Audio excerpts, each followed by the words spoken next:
Bismillahirrahmanirrahim. Assalamualaikum. Ketemu lagi ya sama Ibu hanya di pelajaran matematika. Mudah-mudahan kalian semua masih semangat untuk belajar dari rumah dan tentunya masih menerapkan protokol kesehatan.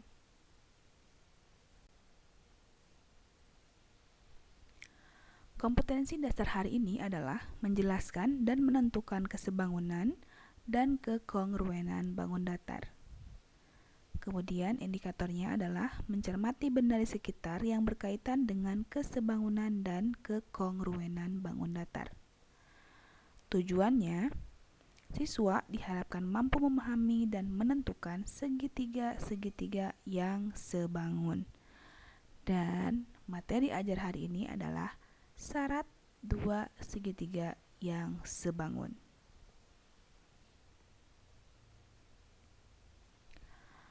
Amati gambar di bawah ini. Di sini ada sebuah segitiga siku-siku B atau segitiga siku-siku ABC dengan panjang AB 8 cm, kemudian dengan panjang BC 6 cm. Lalu, di sana juga ada segitiga A aksen, B aksen, dan C aksen dengan panjang A aksen dan C aksen 5 cm dan panjang B aksen C aksen adalah 3 cm. Pertanyaannya adalah apakah kedua segitiga ini sebangun? Nah, karena ini adalah segitiga siku-siku, maka kita harus mencari dulu sisi-sisi lainnya yang belum mempunyai panjang masing-masing. Di sini untuk segitiga ABC yang pertama, kita cari dulu panjang AC dengan menggunakan teorema Pythagoras, yaitu AC kuadrat sama dengan AB kuadrat ditambah BC kuadrat. Kemudian AB kuadratnya kita ganti dengan 8 kuadrat dan BC kuadratnya diganti dengan 6 kuadrat. Sehingga di sana menjadi 64. Dari mana 64? Dari 8 kali 8.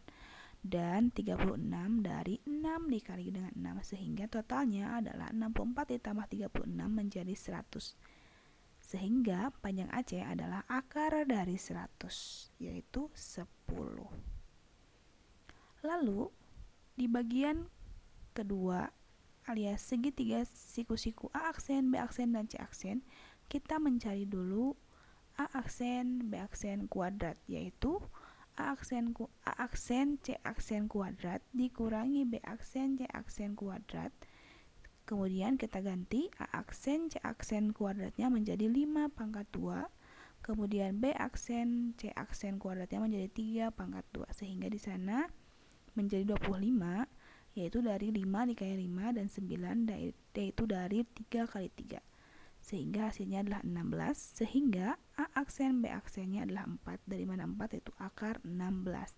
Dan perlu kalian ingat bahwa A aksen B aksen itu rumusnya sama, yaitu menggunakan rumus Pythagoras, tetapi dengan menggunakan pengurangan. Kenapa? Karena di sini sisi miring sudah diketahui, sehingga sisi miring dikurangi dengan sisi datarnya. Oleh karena itu, kita periksa sekarang apakah sisi-sisinya sudah sebangun. Bagaimana caranya? Yang ini adalah AB per A aksen B aksen sama dengan BC per B aksen C aksen sama dengan AC per A aksen C aksen. Kemudian kita ganti AB menjadi 8 dan A aksen B aksennya menjadi 4. Kemudian BC kita ganti dengan 6 dan B aksen C aksennya dengan 3. Lalu AC-nya kita ganti dengan 10 dan A aksen C aksennya menggunakan 5. Sehingga semuanya mempunyai perbandingan yang sama, yaitu 2. Dari mana 2? 8 dibagi 4, 6 dibagi 3, dan 10 dibagi 5 hasilnya adalah 2. Sehingga sisi-sisi kedua segitiga itu sudah bersesuaian. Lalu kita cek untuk sudutnya, apakah sudut A itu sudah sama dengan sudut A aksen? Ya, tentu saja sudah sama. Lalu sudut B sudah sama? Benar, sudah sama, karena itu sudutnya adalah siku-siku, sehingga pasti 90 derajat untuk B maupun B aksen. Lalu sudut C nya juga sudah sama, dengan C aksen.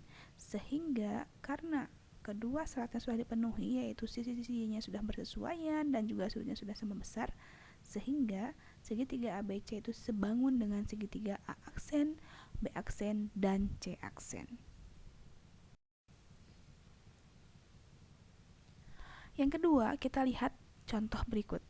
Nah, di sini ada satu buah segitiga, tetapi di dalamnya juga ada segitiga lagi.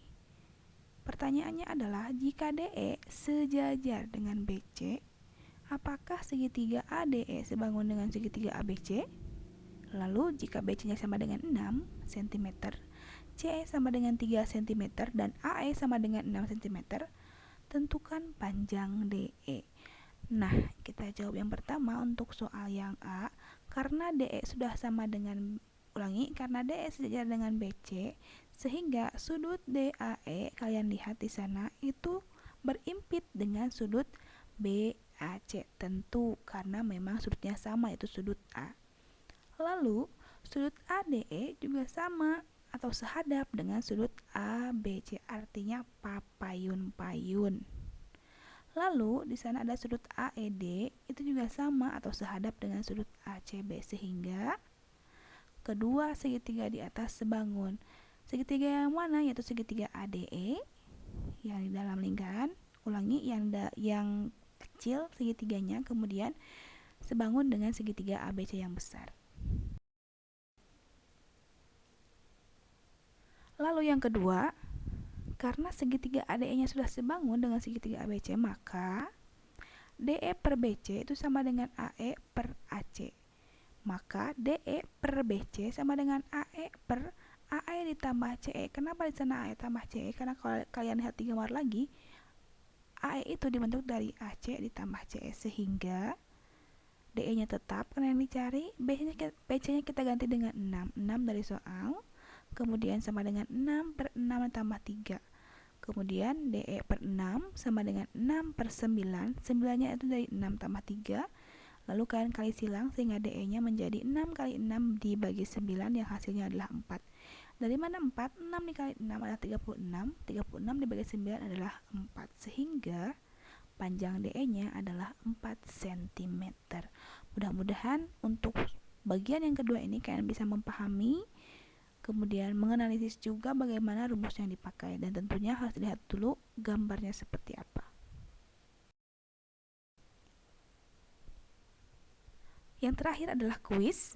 Silahkan seperti biasa kalian kerjakan di dalam kolom komentar. Di sini ada 3 soal yang harus kalian kerjakan. Silahkan diteliti dulu, kemudian nanti dijawab di kolom komentar. Akhirul kalam, wassalamualaikum warahmatullahi wabarakatuh.